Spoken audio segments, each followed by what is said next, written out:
சேற்று தண்ணீரில் மலரும் சிவப்பு தாமரையில் சேறு மணப்பதில்லை, பூவின் ஜீவன் மணக்கிறது. வேரை அறுத்தாலும் மரங்கள் வெறுப்பை உமிழ்வதில்லை. அறுத்த நதியின் மேல் மரங்கள் ஆனந்த பூச்சொரியும்.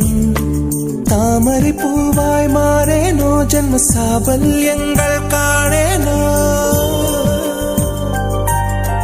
மரமாய் நானும் மாறேனோ, என் மனித பிறவியில் உய்யேனோ.